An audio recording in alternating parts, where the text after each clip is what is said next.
Hey, hello everyone, this is Paul, and welcome to A Common Touch of Fantasy, and today we have a non-fiction review. Today's review is Quiet, the Power of Introverts in a World That Cannot Stop Talking, by Susan Cain. First off, happy Valentine's Day to everyone. Today is February 14th, so happy Valentine's Day. I hope you had a great day. This is a must-read book for anyone that has ever associated themselves as an introvert, or for anyone that is wanting to understand the world that introverts live in. This book is especially important for people that constantly feel exhausted because of the societal and cultural pressure that we've put on people to be more outgoing. So first I'm going to tell you a quick summary of the parts of the book, and then I'm going to tell you my opinion of the book. Quiet is split up into 4 different parts. Each part has subchapters underneath that, and each subchapter deals with a specific trait that deals with introverts and provides a scientific study or someone's experience to collaborate that chapter. Part 1 focuses primarily on the extrovert ideal, in which Western culture has adopted this idea that being an extrovert is the ideal personality in everyday life. People started to move into the city to get jobs from the country, and the jobs in the city needed them to deal with the public more, and being an extrovert really helped to land that really good job in the city dealing with the public, with businesses, with coworkers, and things like that. And to be super successful at that, they had to be extroverts. Then, because being an extrovert was ideal in the city, self-help books and self-help seminars and things of that nature became extremely important, and personality became more important than ever before in human culture. The writer then visits Tony Robbins, he's a self-help guru, one of his seminars.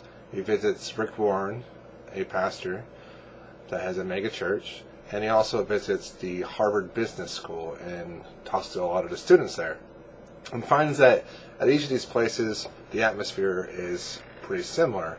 It's all about being an extrovert.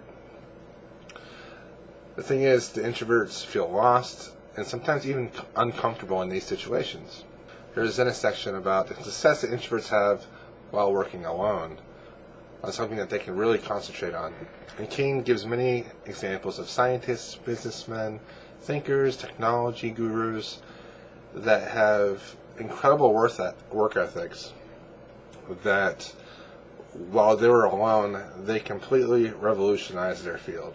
The next part 2, is an intensive focus on introverts and if they are born that way, or if the environment makes introverts, and if they can overcome their biology to act differently. Each chapter has multiple scientific examples to back up the claims that the author is making. Part 3 is all about Asian culture and how introverts are actually highly valued in their culture, and it compares and contrasts their culture with American culture, where being an extrovert is the ideal situation. Then the last part 4, focuses on introverts needing to act more extroverted than they really are in certain circumstances, especially their job. Have to talk to significant others that might have the opposite temperament that you have, and also what the teacher needs to do in the classroom to help introverts become better students and be successful in the classroom. I absolutely love this book. As someone that has struggled to be more outgoing my entire life, I felt this was a great read. It was nice to read something that justified scientifically multiple times that it is alright to have a more introverted temperament. That here's the research, this is how I am. I don't have to try to meet anyone's expectations anymore. I don't need to feel apologetic or defensive in any way. I can stay true to who I am, and that is alright. Scientifically, it is important that there are introverts in business and society because they bring a skill set that is much needed and much different than extroverts. There's a place for everyone, and no one really has to change themselves. The thing that impacted me the most is the realization that introverts need time to themselves. Do anything that they want to do to recharge. Without the time of recharging, their life feels chaotic and kind of out of control. Anxiety and stress level goes through the roof, and when introverts are constantly made to do things that extroverts always want to do, They are very uncomfortable. It is alright to do what you want to do. Spend your free time the way you like, not the way you think you're supposed to spend it. Taking your time to react to things is perfectly fine. You take extra time to process information and emotions. It doesn't make you slow or unintelligent to need extra time to process things. It's more important to take that extra time than it is to get upset and be pushed into doing something. Even though I really love this book, there is a main drawback in this book, and the reason why I give it a 4 out of 5 instead of a 5 out of 5. It is because I believe that Susan Cain did not accurately depict self-help books. As a proponent of self books myself, I found her view on them to be very general. And she believes that most self-help books are making people become extroverts. I personally believe that self-help books are great at gaining confidence. Gaining confidence is extremely important to even introverts. And if reading self-help books does that for you, you should do that. Even though they talk about being more outgoing in self-help books, it is mostly focusing on being confident and trying to believe in yourself.